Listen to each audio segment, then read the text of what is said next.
Hello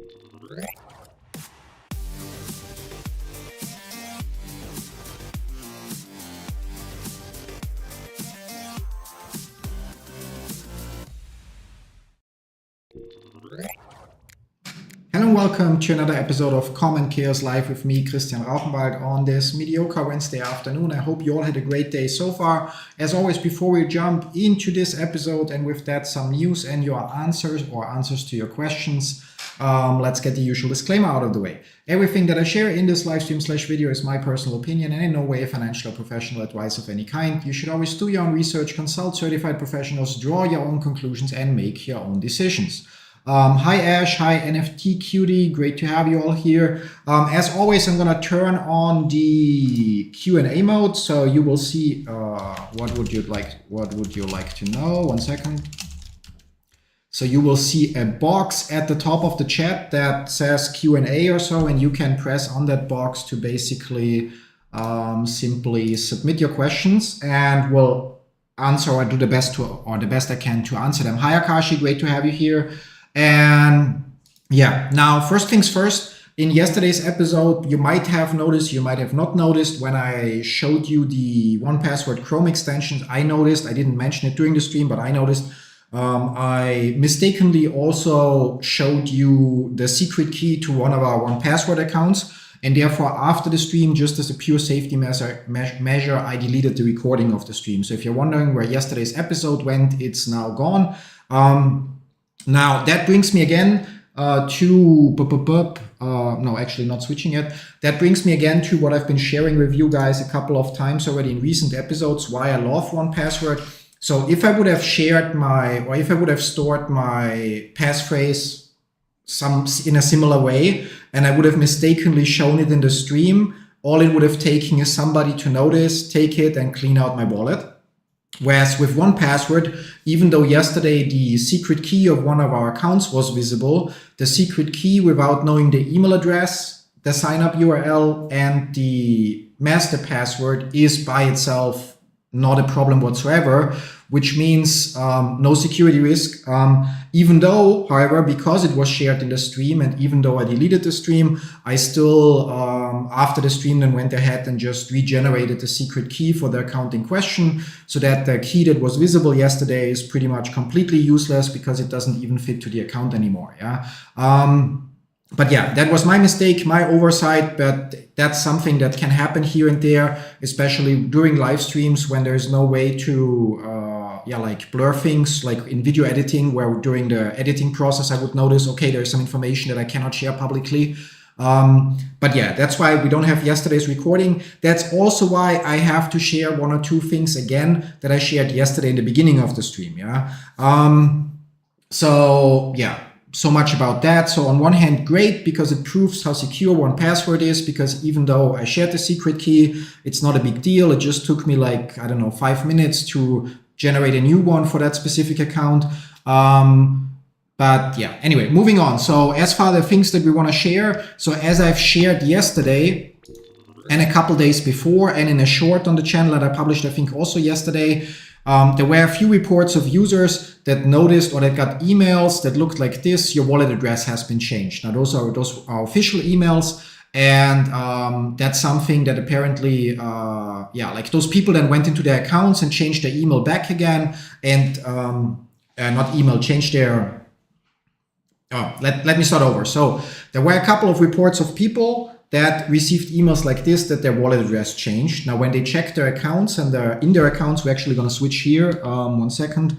In their accounts, they went to profile. So in the menu, profile, and then they went down, and where it says email address update, when you press update, you see your current email address, and they noticed that the email also has been had been changed. And in the mainnet checklist, they noticed that in step number 3 and also in step number 6, when you open it and scroll all the way down, the wallet address had been changed, which means somebody had access to their account and then was able to basically add their own wallet there, with the hopes, ideally, if the user doesn't notice, then when the migration happens, then the coins don't go to the user's wallet, but to the new changed wallet. Yeah. So people received those emails, and obviously the core team also learned about it and investigated it and so on. And we then, based as a result, have basically this update here that I again shared already yesterday, that the team investigated it.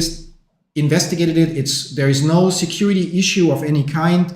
The most likely scenario is that some users, either they shared their credentials in some way, or for example, I shared it yesterday, I'm going to share it again. There's the website haveibeenpawned.com. Sorry, I'm going to switch screens. So actually that's what I showed you first. So the response from I'm going to share this as well. So that was the update shared by the core team. I mean, they shared the update in the chat, but this is basically the text from the update copied to Reddit. Yeah. And there's no security issue. It's most likely that some people either shared their accounts, or as I mentioned yesterday, the website Have I Been Pawned, where you can enter your email address. I don't know, do I have an old one? Let's see. So that's an ancient old email address that I'm not using anymore. And you can see that this email was part in 6 data breaches and 1 paste. Yeah, so didn't want to click on paste. I actually wanted to, I didn't want to go to the FAQ. Let's try this again. Yeah. So there, when we scroll down, we see the data breaches. So you see which systems got eventually hacked with the explanation. In 2014, this happened. What was leaked? So email addresses, passwords, blah, blah, blah, and so on. And many people obviously use the same password and email for multiple services, which you should not do, which is again a reason why I can strongly recommend spending the $36 per year to get 1 password. Yeah. So you don't have to worry about that, and you can easily use a unique password for every service, but you don't have to remember each password. You just have to remember the hopefully complicated password that you set up for your 1Password account. Yeah. And so the most likely scenario as far as the in quotes issue with people's wallets being changed is that they use the same password and email for other platforms that were parts of some leaks, and users that then found the leaked data, or not users, but scammers that found the leaked data, therefore then just went ahead and tried those email password combinations, yeah, or username password combinations to see if some of them work for Pi Network. And then with that, they basically then found a couple of accounts, I don't know how many, yeah, and then went through the steps of updating the wallet with their own wallet, yeah. In other words, yeah, keep your data secure and use a proper password manager. Yeah.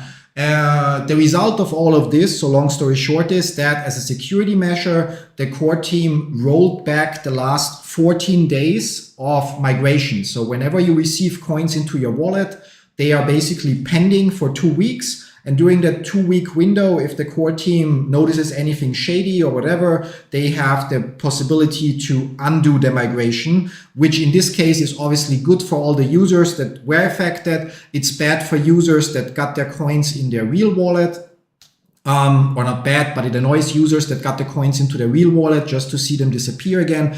But that just means that temporarily the coins were pulled back, giving every user the time to, again, switching to the iPhone, in your phone, check in your main menu profile, scroll down, press on email address update and check if it's your email address. If you're using a password in Pi Network that you're using anywhere else, press on password update and set a new password that you don't use anywhere else. Yeah. And then additionally in the app, go to mainnet, go to checklist, and check step number 3, and in your Pi browser, go to your wallet, unlock your wallet,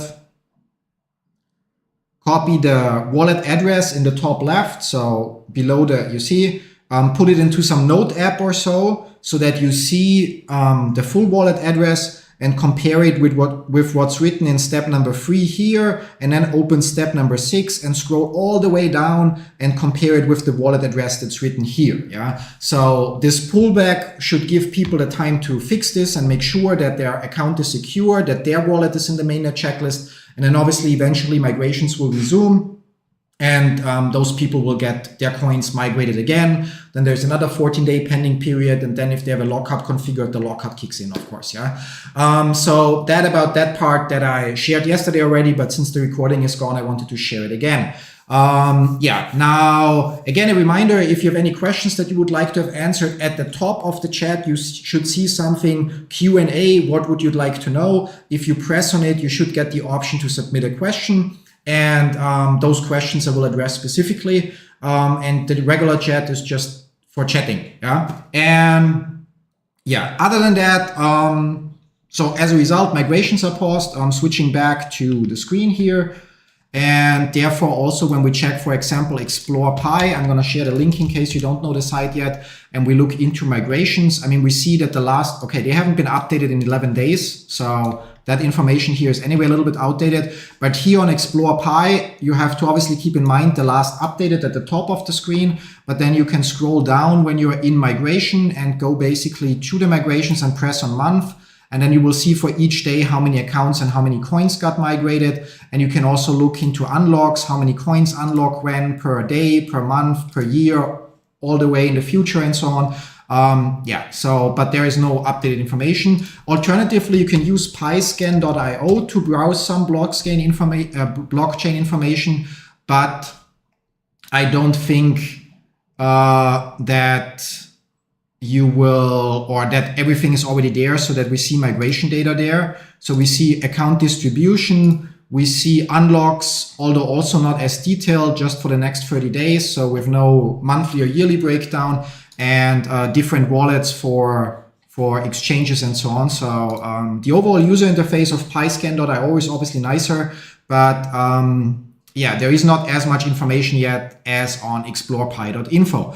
Yeah, so in other words, we don't have migrations right now. We might, yeah, I don't think they will resume until next week or so. The core team definitely will give people some time to fix their account issues. And yeah, PyScan is relatively new. Yeah. Now I'm gonna quickly, now we actually jump into the questions, I would say, and then I'm gonna look into the chat as well. What else is there to share? Because other than that, there's not much new. Obviously, other than that, the price we covered a little bit. So if we look, like all-time chart in quotes, we can see that we dipped here a little lower than I expected. We reached 120 roughly, or 110. And from here now we have been making our way nicely up. If we look last day or so, it obviously looks very nicely. It's going to be interesting to see where this goes. We also, again, have quite a little bit of trading volume with around, 200, 250, 350, 550, 700 something million dollars worth of Pi being traded on just the top 4 exchanges. And then there is Pionex somewhere as well. Keep in mind that you should only trade, again, as a reminder, you should only trade Pi or interact with businesses with Pi that are KYB verified, and that right now are those 5 exchanges. Obviously, smaller business like your coffee shop around the corner, they don't require KYB. The owner of the coffee shop can just use his personal wallet, and there you anyway don't have the risk of getting scammed because you're standing right in front of the person. Yeah, so either you get your coffee and you pay, or you don't get a coffee and you don't pay. But as far as exchanges and trading goes, stick to the ones that are KYB verified. Don't get tempted by using the other ones because, again, they don't have a verified wallet, which means what they do by definition is not following what the core team actually requires. Just like you as a user have to undergo KYC in order to be able to interact with the blockchain and send and receive coins, businesses, or especially bigger businesses, have the same requirement. And if they don't do that, they are not worth your business. Anyway, jumping into the questions I said, and then we'll look into the chat as well. And again, the reminder at the top of the chat, you should see a message. What would you like to know? Click on it, and you have the option to submit your question. With that, we start. NFT Cutie is asking, adding to my yesterday's query that I probably will not remember anymore, I don't know the position of the missing word of these in the seed phrase. Yeah, how to find one word. Yeah, that's a tricky one, but I'm not sure if it matters, to be honest. So I'm not sure. Hopefully it should be the last one, but I'm not 100% sure. The easiest way would probably be, I'm going to switch here for now. The easiest way would probably be ask ChatGPT if it even matters. Yeah. But obviously it would complicate things quite a lot, because then you would actually have 24 possible positions. I mean, using a script, you still look at the, sorry, I have to switch back. Yeah. Using a script, you still have the same issue or the same challenge. So there are 2048 seed words. You remember 23 of them, which means there are 2025 possible words, which anyway manually is already a lot of effort. However, with a script, it's doable. However, if you don't know the position, there are theoretically 24 positions, so it's 50,000 possible combinations. So it's not that much worse. It's still too much to do manually, but for a script, it's still doable. So if there are no throttling limitations on the blockchain API itself, then it probably takes, I don't know, maybe the script to run a couple of hours or so. If there are limitations on it, then maybe you can only check whatever, a certain number every X minutes or X hours. Then you just have to basically, you have to make sure that the briefing that you share to get the developer to develop the script also includes that it should store the progress, so that you basically can pause and resume, so that you could let it run and it checks the first, I don't know, 1,000 possible options, and then you close it, or it's limited by an API limit, and then you let it run and checks the next 1,000. So, but if you're not sure, first ask ChatGPT or try to look it up yourself, because again, I'm sorry, I really don't know the answer. I know I should, but I don't. If the placement of the word makes a difference, and if you cannot find a satisfying answer, then just make it a requirement of the script, because it should not make it that more complex, because it just means, okay, run through the entire logic 24 times. So try each word in 24 times. Yeah, 24. So try each word in 24 different spots. He's asking, should I share my 23 words with the developer? No, don't share your 23 words. Use the blockchain, use the Pi browser, go to your Pi wallet, but don't unlock it, and then create a new wallet. So you get a new passphrase, and from that wallet you share 23 words with him, because there you already know the missing 24th. And technically you could create two new wallets, one where you share the last word with him, and one where you leave out the last word, and one where you leave out, for example, the fifth word, so that you can actually make the requirement that in order for him to receive the payment, the script has to be able to find the missing word in those two cases. Because if it then works in those two cases and is able to find the last word for the first wallet and the fifth word for the second wallet, then you know it will also work with your 23 wallets. So never ever share your passphrase with anyone, not even partially, especially if only one word is missing. So, but I hope this answers that. I know it was a little bit a longer answer. It's not that relevant for most people, but it's also a very important topic in the end. So moving on. Akashi asks, now that Pi has become something, want to try finding the next Pi-like project? Honestly, no, not that I don't want to, but I feel a little bit bad. I mean, some of you only know me from Pi, so because you saw one or more of my Pi videos, But if we jump on my YouTube channel, there's no intro playing good, You can see that over the years, I mean, obviously a lot of the content is about Pi, especially recently, because that's where the most progress happened. But over the years, I've shared a lot of different projects. Some of them already don't exist anymore and so on. Some of them made some progress, but not in the right direction. And I really would like to work my way, actually, so oldest is the wrong way, to work my way through that list. So just like for B Network, I didn't provide updates for a very, very long time. But 3 months ago, I finally had the time to make a full update that shares what happened, what I'm happy about, what I'm unhappy about, and so on. Same with High Dollar, didn't have the time. So I don't want to be a content creator that jumps from one thing to the other and just throws the referral codes at you guys. So sign up for this, sign up for that, and so on, without providing you with updates. And so that's why right now I don't jump into anything new. I mean, I still have some other things that I'm busy with, like it's the beginning of the year, which means audits in our legal entities and so on. But overall, eventually I would like to look into new things. But for the time being, I'm pretty much ignoring everything. Yes, it means I'm missing out. Like, for example, when already months ago, somebody in our Discord community shared grass.io and made, I don't know, a couple hundred, or the wrong one, not grass.io, grass Chrome. I think it's a getgrass.io. So, and made a couple hundred or maybe more. And I created an account, but never made a video or shared it. So, so as you can see, almost no earnings. At some point it was apparently running. I feel like I owe it to each one of you and each of the more than 100,000 subscribers to not just run after one thing after the other, but see things through. For some projects, I might combine them in one video and just basically in one video make a final cut with the projects that just died along the way. But I still want to provide those updates, yeah. And then I would have time to look into new stuff.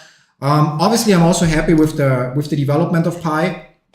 And maybe, who knows, I mean, only time will tell how successful Pi will be in the long run. If from here we stay stable, we go up, or maybe in 2 years from now we are at 1 cent or less. Yeah, long term the ecosystem will be relevant. But right now, considering the price, I also don't see a reason to look for the next successful project, because I see that there is potential that maybe Pi offers a life-changing payout so that that we can hire maybe more employees, I can delegate more and focus more on video production and so on. Anyway, moving on, because that's that. How much percentage of Pi we should sell at this moment and what portion to keep for the long term? NFT cutie, that's something that you have to answer for yourself. I cannot answer that for you. Yeah, I have sold exactly 0. I bought 250 extra coins. I don't plan to sell right now. So I feel like if you had to invest some money in the project, so if you, I don't know, maybe you sold somebody, a used gaming console in exchange for 50 Pi or 100 Pi or whatever, and you actually technically made a loss because you overvalued it compared to the current value, then sell a few Pi to basically make sure that you are break even with the project. Yeah. If you have money problems and think so, like, not I want to have a new iPhone and I cannot afford it, that's not a money problem, that's an attitude problem. Yeah. But if you have money problems because you have to pay your rent and if you don't pay it next week you're on the street, well then sell Pi. It sucks, but then sell it and take care of your life, you know. I wouldn't sell it at the current price for luxury goods. So even if I would want to have a Lamborghini, and I would have enough Pi to sell for that, to get a Lamborghini, I would not sell it at 160 to buy something that's not permanently improving my life. Yeah. So a new phone, a new TV, a new computer, a new gaming console, a new car, all of that is not essential. Like, you guys might think that, Irina and I, we're not doing bad. We're not super rich or anything like that. Yeah, but we get, we have a comfortable life, I would say, with some challenges here and there. And we drive a BMW that was made in the year 2000. So it's 25 years old, the car that we are driving. Yeah. In fact, I don't know, our 2 iPhones combined new cost more than our car, for example. Yeah. And I would like to have, I don't know, a Porsche Taycan, for example. Yeah. But it's not essential. Yeah. So, long story short, basically you have to decide for yourself, but I'm not going to be mad if you sell, even if you sell to buy yourself a phone or a Rolex or some other nonsense that doesn't really change your life or help you in any way. It's your Pi, do with it however you see fit. But I ask you to consider the following. Right now, the mining rate, the base mining rate, without having a security circle, without getting utility bonuses and so on, yeah. But the base mining rate right now is at a point where in a year you would earn 24 Pi. Yeah. Now I get that it's not a year of work, so it's not that you have like a year of 40 hours per week, but it's a year of 365 days pushing a button. Yeah. But 24 Pi times 163. So in a year at the current value, you would earn $40, which is also not little for just pressing a button. But do you not think that the time it takes you to earn those Pi is worth more than $40? Yeah. So not the time that you spent, but just the whole year it takes. Yeah. And that's why I wouldn't sell right now. Sure, that the Pi that you have right now, you got at a time when it was easier to get. But it comes down, and again, don't misquote me here. It's not that Pi is like Bitcoin or so, but it comes down to the same principle of if you mined Bitcoin at a time when it was super cheap, yeah. So even long before here, when we talk about cents, and then you cashed out here for $600 because it was easy to make. But if you look at it now, there are less and less Bitcoins that get into circulation. It becomes harder and harder to mine extra Bitcoins. So you would regret it. Again, I'm not saying Pi is like Bitcoin. I'm not saying that Pi will ever reach a value like this or anything like that. I'm just trying to make you think about the time it takes you. Even right now, the Pi you have, how many years did you have to wait to get those? And do you really want to trade the years of time for 163 per Pi? I don't want to. But if you have to, if there's an emergency that's really basically you either starve or you're homeless if you don't sell your Pi because that's the only way you get to money, then obviously I would have the full understanding for that. But even if you want to go and buy a PlayStation or some other nonsense, it's your Pi, do with it what you want. Maybe Pi goes down the drain in half a year, in a year, in two, and you're going to be the big, I told you so, I cashed out when it was at 160. Maybe it's going to be at $16 in whatever time, and you're going to feel like, oh, and all I got of it was a PlayStation that's now outdated, or a car that costs insurance and maintenance, and yeah. So yeah, I hope this helps. Yeah. Where can I find your email? It's on the channel. So if you visit the YouTube channel, there is an about section there. You can find the email to reach out for business inquiries. Yeah.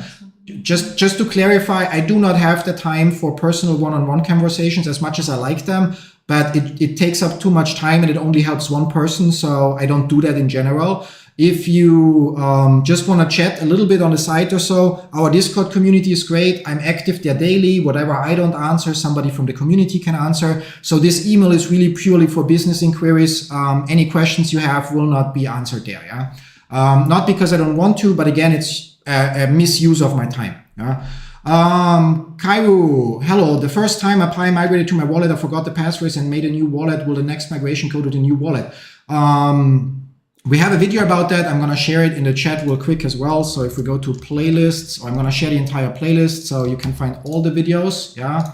I'm also going to answer, but just for everyone else. So there we have the playlist shared in the chat. And so there is a video that is called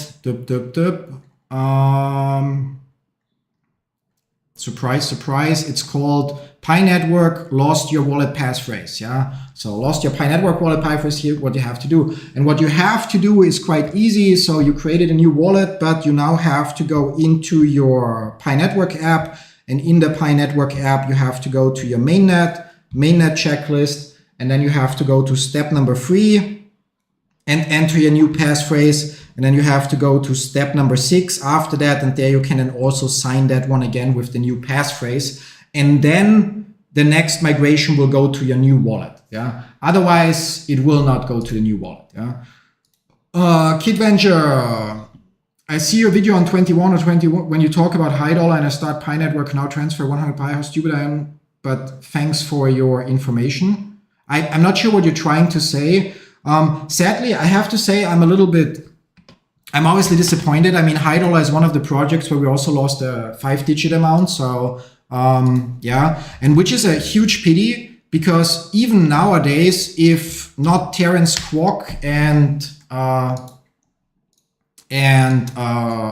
Animoca brands would be running the project or owning the company, it would have such an insane potential because they have all the right licenses. They literally have the, where do I have it? 1 second. So, switch here. So, wrong button, switch here. Yeah. So they literally have the contracts that you can have metal debit cards that work with crypto and pay you cash back. They have licenses for so many things. The platform has such a great domain name. It would have so much potential, but they have a moron in management or as owner, which is Terence Kwok, unfortunately. And thanks to him, the chart for high dollar looks like this. Yeah. So it's, it's a pity, but even nowadays, if somebody would buy up the company that actually is interesting in turning it into a proper crypto exchange, it would be instant, relatively big competition to crypto.com and other platforms. But yeah, the way it is, it's just, it's sad to look at. Yeah. But again, like it's one of the projects where I was wrong, and we also lost a decent chunk of money on that one, unfortunately. So yeah, it's part of the game. Can't always win. That's why it's also important to always only invest what you can really afford to lose. I know that's easier said than done, but it's important to do that. Moving on, Ori Smartphone, welcome. Ray United is claimed what the Pi price has artificially altered intentionally because I order for Pi to be listed on Binance. What? Some money, and that is okay, because in order for Pi to be listed on Binance charged Pi some money, and that money is 50 million. That's not true. Yeah. In general, so even when I share something with you, you can always ask me about the source and whatnot, and we'll either share the source or we'll let you know that it's just what I personally think. Yeah.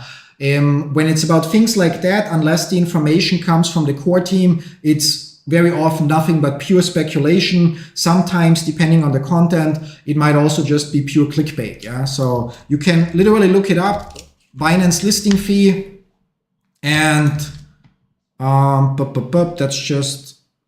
that's for hire. Yeah, I mean, technically that's true. Yeah, we should actually have Binance. So if you Google a bit, you will find that Binance charges a $1 million listing fee.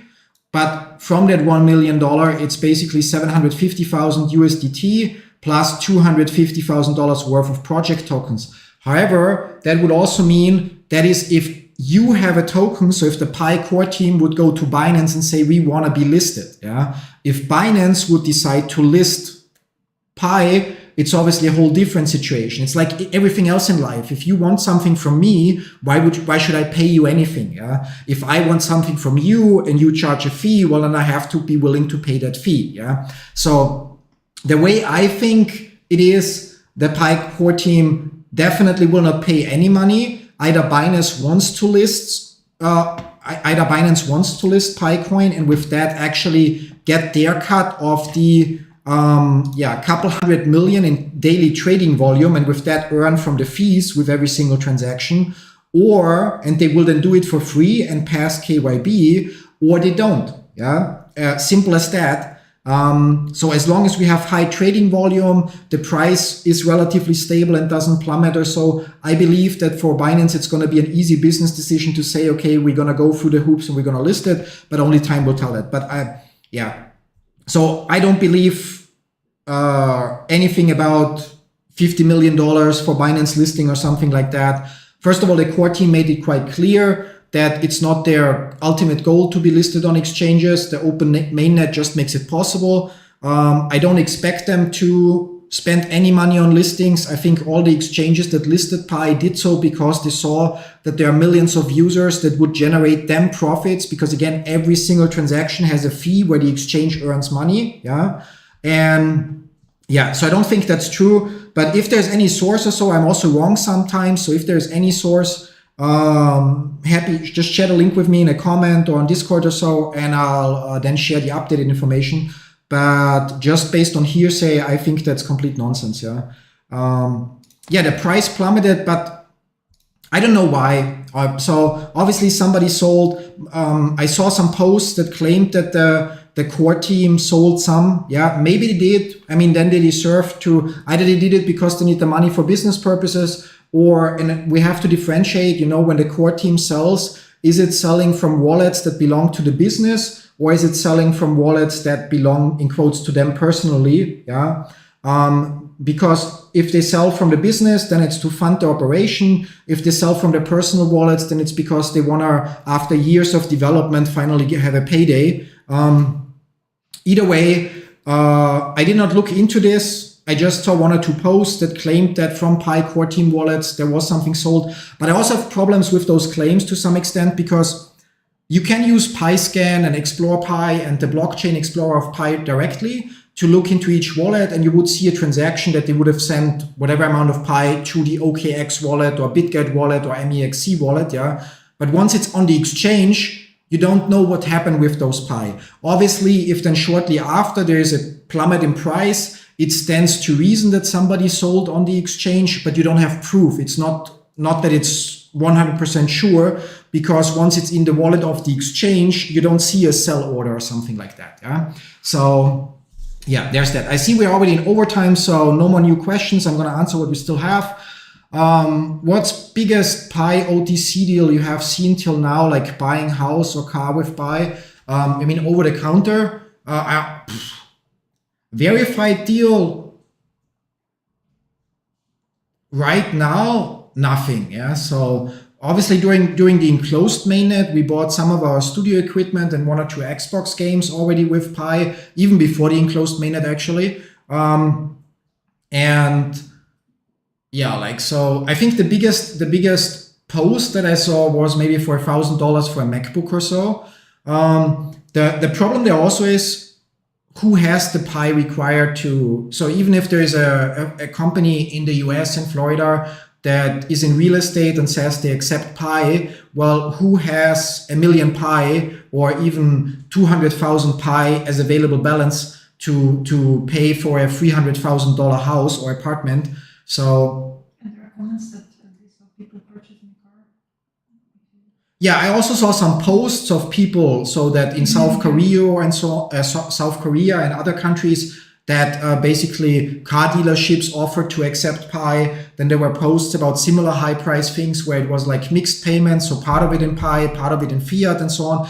But none of that is in quotes. I didn't verify any of that, so I don't consider it 100% true information. Yeah, because I could also, I don't know, maybe I order I don't know, a Rolex and pay it with my credit card, and then I send to my wife's wallet 100 Pi, and then I just show you, here's the transaction, 100 Pi, and here's my Rolex. Trust me, bro. Yeah, I'm not saying that it's not true. I'm just saying that considering your question, I just think about the things I know, and there we are talking about orders like $100, $200 or so. I'm sure there are already higher priced orders, but and they might even have shared enough proof to verify that it's really like this, and that not they make a Pi transaction, but in the background they still give the money. Yeah.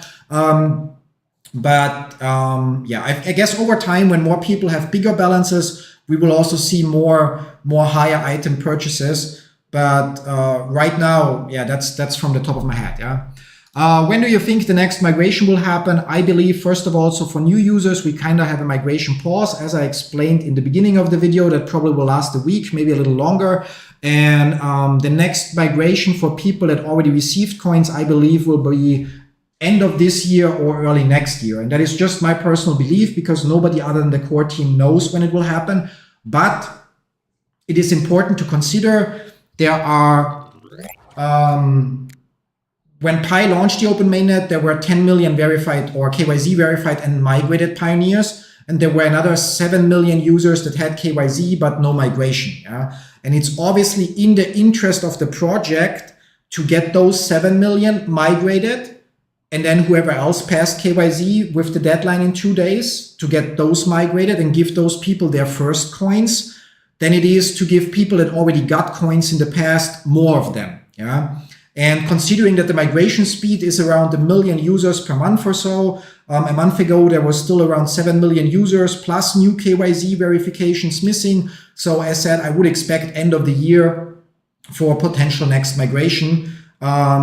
It also is in the interest of the project. I know that on one hand, when you see it's $1.60 and you see you have maybe, I don't know how many already transferable balance or a couple thousand unverified balance that you believe or that you're confident that you will get. Yeah. And then you calculate, oh, that's whatever, $2,000, $5,000, $10,000, and maybe you already imagine what you will buy with it. So you kind of like want to know when it happens.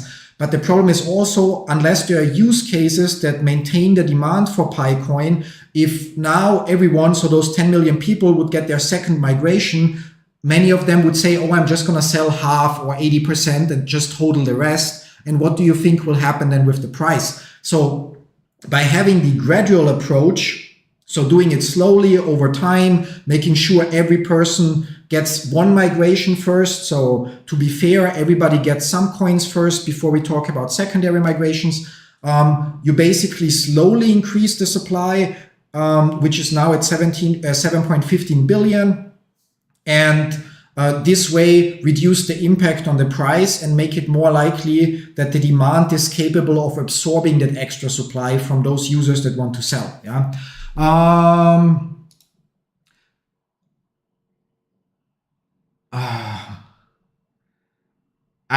So how can the Pi core team take my coins from a custodial wallet? It's scandalous. My wallet is not compromised in any way. No, what's scandalous here, please don't get me wrong, is that you spent months or years in a project and pushed a button, but apparently did not bother to read even the white paper. It's been clear from the beginning that the core team with every migration has a 2-week pending period that allows them to revoke or undo that migration. And the reason why it happened now is because of the security issue they become aware of, or of the cases of people where the wallet got changed.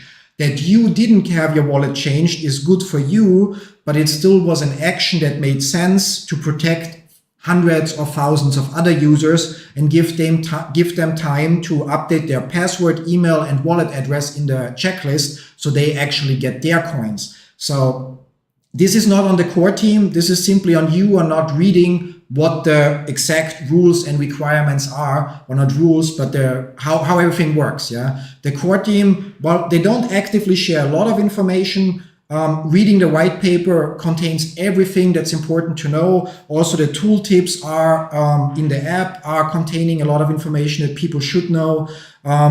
The mainnet checklist, the token transfer agreement, all of that contains all the information that when it's then used, in this case, like the pullback of the migrations, people that didn't read now feel offended. You shouldn't feel offended. You should feel, I don't know, maybe, ashamed is the wrong word, but at the end of the day, you want to profit from the project. You want to make money from the project. So it shouldn't be too much to ask that you also invest a little time, especially now that you see how much the token is worth. So take the time, read the white paper, read the tokens, token transfer. So step number 6 of the mainnet checklist, acknowledgement to receive tokens. And you know exactly what your responsibilities and commitments are, what the core team's responsibilities and commitments are, and what mechanisms are in place for migrations, for rollbacks, and for other stuff.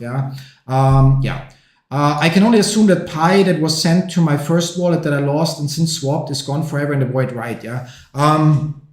If you don't have the passphrase, there's no way to access the wallet. It's simple as that.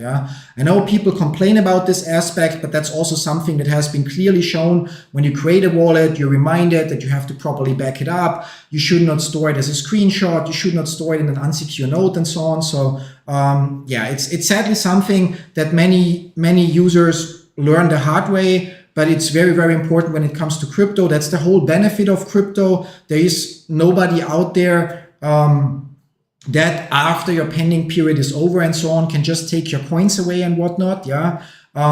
Like your online bank could lock your account. But it's decentralized, which means your seed phrase is the only way to unlock that wallet. I also would like to know how much you made on YouTube. A little bit, it's not that much. So I mean, I really don't mind sharing. So just have to switch the screen.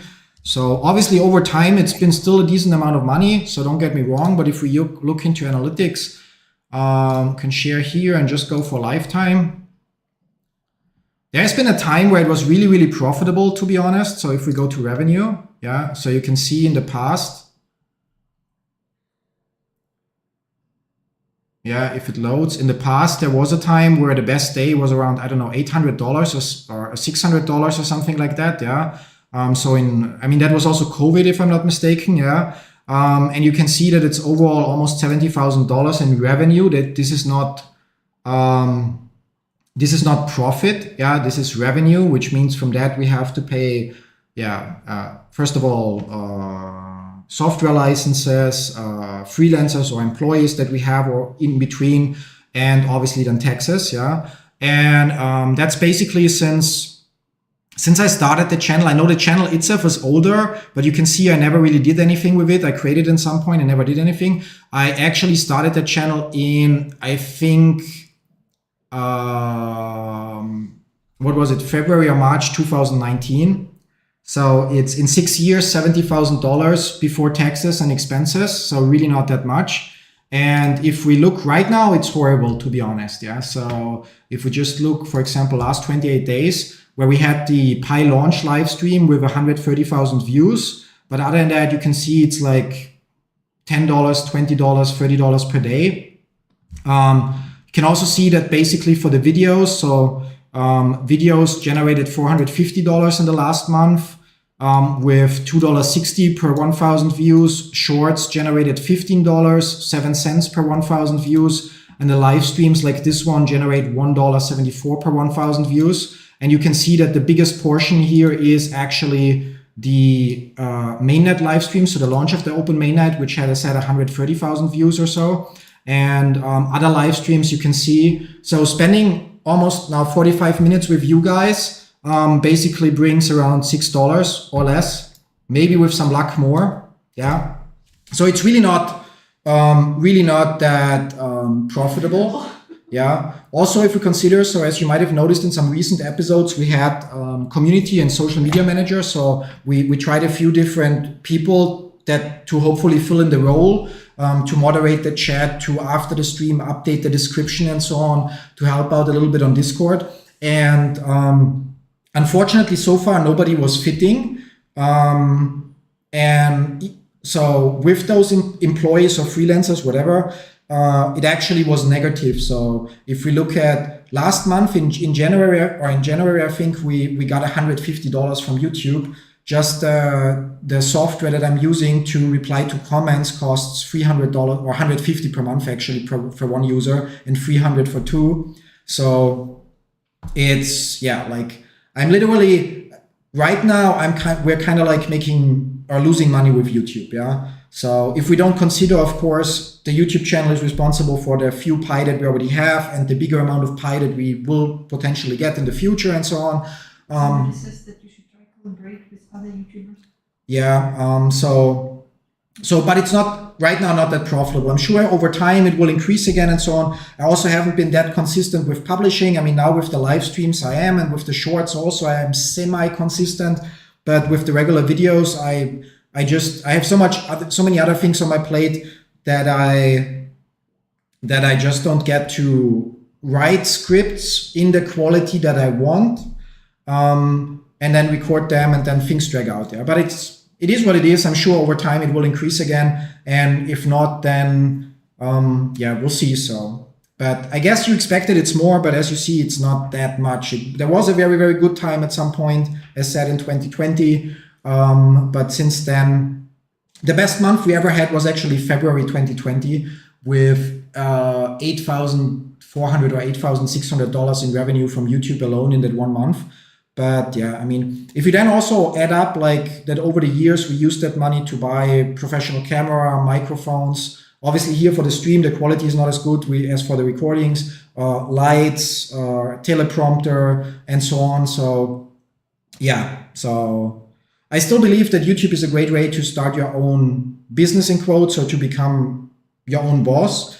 But it takes time and it takes a lot of consistency. And right now, the low earnings in our channel right now are simply a result of low consistency because we were occupied with other things in our life or business. Yeah, as far as collaborations go, I'm honestly not that interested in that. I know it might help the channel or whatnot, yeah. But at the end of the day, you have to coordinate with somebody. You have to find somebody that you actually agree with, yeah, which is quite challenging for me sometimes. And then you have to coordinate the whole production and so on. And it just makes my life more complicated for little gain, yeah. So I don't know. I don't do things in my life always for maximum profit. I do them for obviously for long-term success, of course. But I do them in a way that I myself am happy doing them, that I enjoy doing them most of the time, and that I can look myself in the mirror. And yeah, like I said earlier, I'm not looking into new projects right now because I feel I owe it to everybody that watches my videos to provide updates, even if it's a final update that says, okay, the project failed unfortunately. But I feel like that's the right thing to do. And I know that there is not going to be a lot of search volume for, I don't know, TimeStope, a project that died along the way. Yeah. but I still owe it to the community to provide a final update. Okay, this is what happened. I didn't have the time to provide updates. The project somehow did this and then poof was gone. Yeah. So that's not something I do because I know it will bring me a lot of money or so, but it's something that I feel obligated to do. And that's why I want to do it. Yeah. If I would just look at my own pocket or so, I would just every day share a new video about sign up here, this new promising project. Is it the next Bitcoin and some other shit? Yeah. And here's my referral link and use this and whatnot. Yeah. And I would tell you way more about, oh, use this exchange and that exchange and so on. I mean, we also obviously make some money outside of YouTube from affiliate links, sponsored content here and there. Like recently we had a promotion, creating a short for HelloFresh. That was quite nice, but you might also notice there is very, very few sponsored content on the channel, and it's not for lack of offers. It's because every exchange that reaches out to me, if I'm not using that exchange, I decline the offer, yeah, or the request, because I could not make a video or recommend an exchange if I'm then in the end trading somewhere else, yeah. So. And the same is with crypto projects that constantly, okay, we would like to buy a slot on your channel to promote our new airdrop or new token or new app or so. If I don't use it, and right now I don't have the time to look into those projects, I simply decline. Yeah.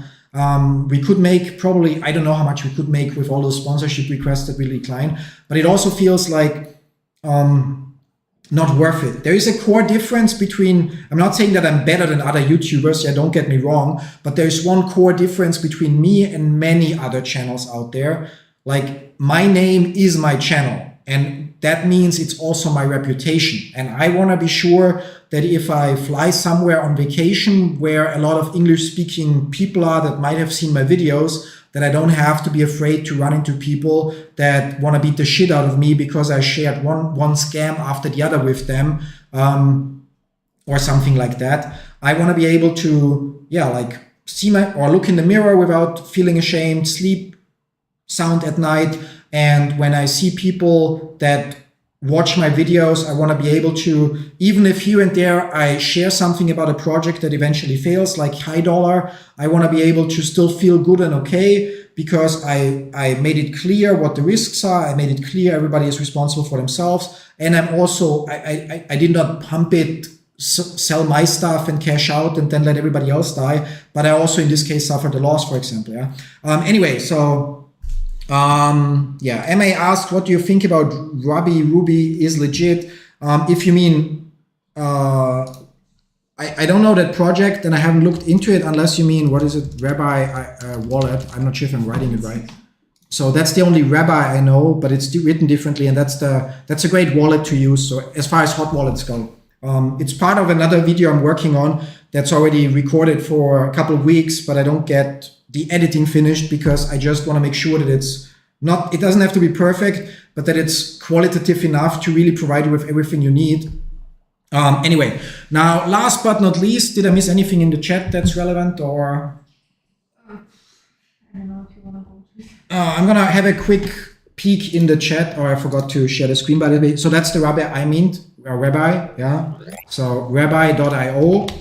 It's kind of like MetaMask in some ways. So obviously it's not exactly the same, but I like it. So it's a hot wallet and similar like MetaMask, blah, blah, blah.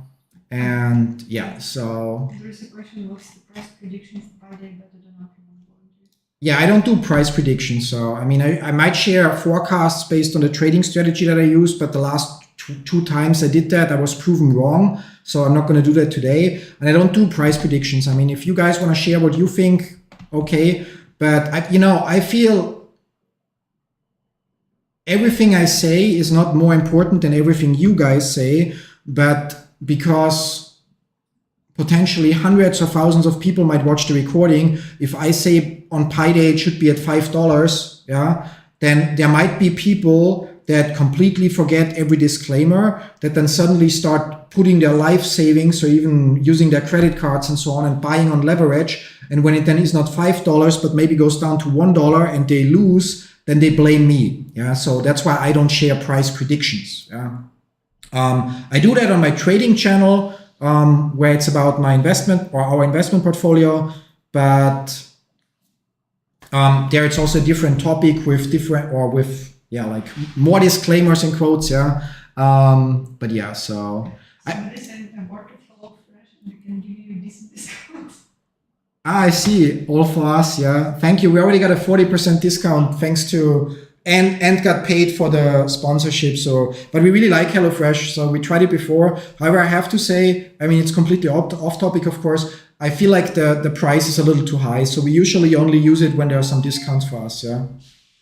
And anyway, there's the doorbell ringing, so apparently we have something to do. We're gonna end it here for today. We went hugely into overtime and covered a lot of things that have nothing to do with crypto as well, I think. So I hope you were able to get some answers. If there are still questions that you need answers to, please join tomorrow's episode, and then yeah, I'll do my best to answer them tomorrow. It's going to be interesting to see what happens on Pi Day, if anything happens. I don't have any specific expectations. I'm going to be clear about that, yeah, especially since migrations are currently paused. And yeah, have a pleasant rest of the day, and then hopefully see you tomorrow for another episode, or see you maybe on Discord or in the comment section of one of my other videos. Till then, bye-bye, guys.